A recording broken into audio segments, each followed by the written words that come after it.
Well, hello, ladies. It is me, Cynthia Wright. And if you're new to my channel, welcome to my channel. I am so tired on today, and I know that I have missed a week or two of chatting with you ladies, but I was so determined, even in my fatigue, to come on and chat a little bit. This weekend was my birthday slash anniversary weekend. So on Friday, I turned 51. I don't know why I keep saying that. No, I turned 50, 50. And then on Saturday, my husband and we celebrated being married for 17 years. So it's just been a really long weekend. And I am not done, honey. I am rocking it all the way to Tuesday. So we have plans all the way through Tuesday. But anyway, so just really, just reminiscing about like our 17-year journey. And so just kind of, this video, I really don't have like any specific direction or any like specific title or anything like that. I just wanted to chat a little bit very briefly because I am about to go and jump in the bed and relax a little bit before Monday comes. So just really thinking about how we have been able to make it 17 years. And I don't know if I've ever shared my testimony, and I won't do it today, but I will put it back out there. But I am actually my husband's second wife. So he was previously married for 12 or 13 years before. And so now we've been married 17 years. And so for those of you who don't know, there is actually a 13-year difference between my husband and I. So, honey, I will tell you about that whole story about I just refused to marry an old man, honey. I went back and forth with the Lord. I was like, Lord, I am not looking for a sugar daddy. I don't do old people. And yet here I am, 5 and 0, older than my husband was when I was rejecting him before the Lord. But anyway, so 17 years later, I can honestly say that I would marry him all over again. But the thing that I think I really wanted to convey for those who are still waiting, right? And I'm not going to say single, but just unmarried. I just think that might sound just a little bit better. Okay, so those who are unmarried and are waiting, the thing is being willing to wait. But the thing that I was thinking about was, I remember when my daughter was little, there was some life lessons, and even now she just turned 13, but just some life lessons that we've always been in the process of teaching her. And patience was one of them. And when I tell you, the nature of a child, and I think she might have been about 5 or 6. And she really wanted like this diary or some diary that had like a lock to it, right? And so I remember I was like, okay, Hannah, okay, so let's, think about, what it is that you want it to look like, what features. And so one of the features that was very important to her was it to have like a lock and a key.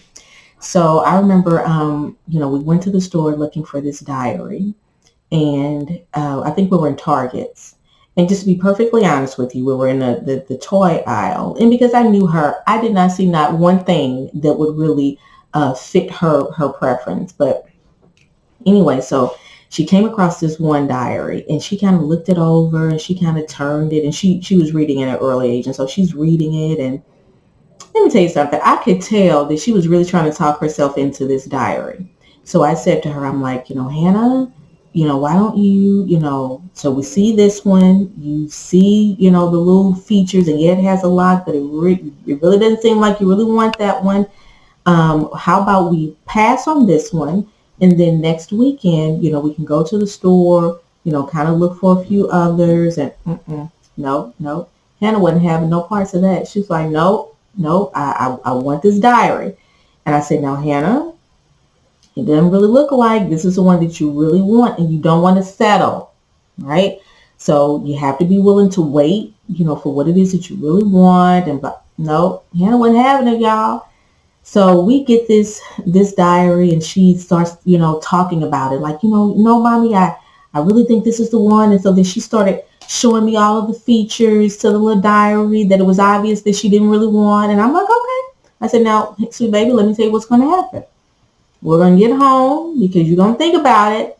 We're going to be bringing this thing back. But if you insist, we're going to get this diary. Nope, mommy. Nope, nope. Want this diary. So we get home, and I mean, she's talking about this diary all the way home. And I promise you, I could tell she was trying to talk me into it and her into it. But I'm like, okay. So we get home and we cut it open, and she's all excited, and she takes it out, and she again trying to convince me and prove to me that she made this purchase out of great consideration, and she settled on it. And honey, she took that diary to her room, and I am not exaggerating. In less than 10 minutes, she came back into that room with a poopy face, holding this diary. And she was saying, Mommy, I really don't want this diary.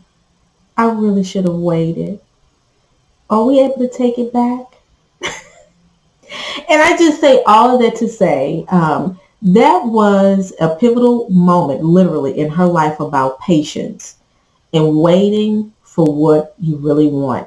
And so now she'll go into the store. Now she's 13, and she's been into the habit of what we call making decisions about her money, making decisions about her purchases. And so she'll look at something and she'll be like, I like it, but it's not really what I really want. I'll just put this back, and maybe we can go to the store, kind of look around a little bit, and blah, blah, blah. It's in her. And so I say that as I'm thinking about being married now for 17 years, how I almost married the wrong person. And really being able to back out of that situation because it was totally nowhere near what I said I wanted in my heart, right? And that's a whole other video too. But just really being able to wait for what you really want. And I really want to encourage you all who are waiting with an expectation of being married to really think about what it is that you want and be willing to wait for the right one, right? Sometimes, again, like I said, today I'm 50. I got married when I was 32. I think I was 32. Do the math. I don't know. I think I was 32. And, we get into this thing of, oh, my biological clock, and, oh, I'm getting older, and, just all this stuff. And I just really remember coming to a point where my relationships have been so jacked up, y'all. I mean, just so jacked up that I really didn't have anything to lose. And what I mean by that is I had been on the other side before I was born again in some really bad relationships where there was cheating and, this one relationship, honey, I had never been abused before in my life until this one brother, another video. And so all I knew was I wanted something different. And I wanted that difference so badly that I came to a point where I was just willing to wait. I was willing to pass up anybody who wanted to be with me and they looked good. They kind of had some qualities that I was looking for. They kind of matched up. And it's not even that you're going to get, 100% of what maybe you desire. But those things that are most important, those non-negotiables, no, I just wasn't, really willing to just take anything that would look like it's going to do better later, So just in, just that retrospect of now being happily married for 17 years, the thing is you want to train for it because my husband and I, we were kind of talking just about, how we got here in this good place, 17 years later. And one of the things that we were talking about is just how it really takes maturity, to have a good marriage. It really takes an attitude of being a servant, not really coming into the relationship looking for what can somebody do for me, but what can I do for the person that I'm going to marry? How can I be a blessing, to the man that I'm going to marry? And that was kind of the focus too. And really being able to not blow past the word of God. Like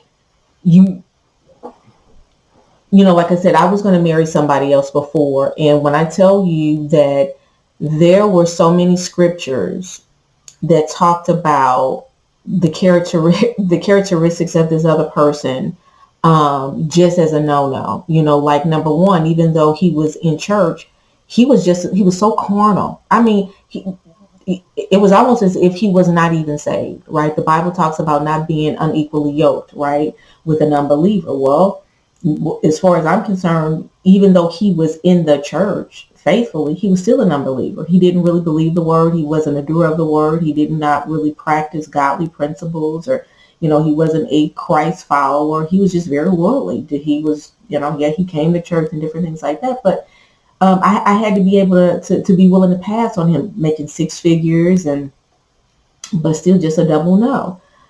So just really wanting to just have like a quick chat about, just marriage can be so good. I mean, so good, but it's all about how you come into a marriage, because understand that there are really no problem marriages. There's really no such thing as a problem marriage.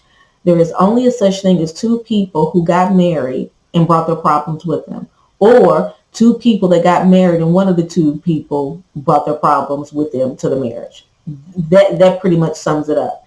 So being able to wait, being mature enough to endure, because any good marriage will be tried.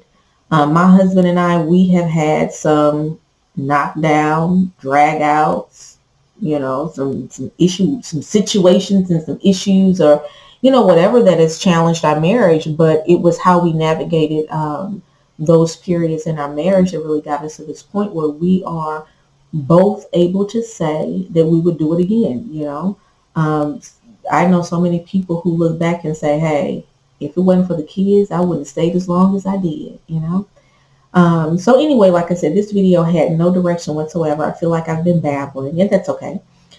Because I have been missing chatting with you ladies, and just wanted to jump in and just kind of give an account for my absence.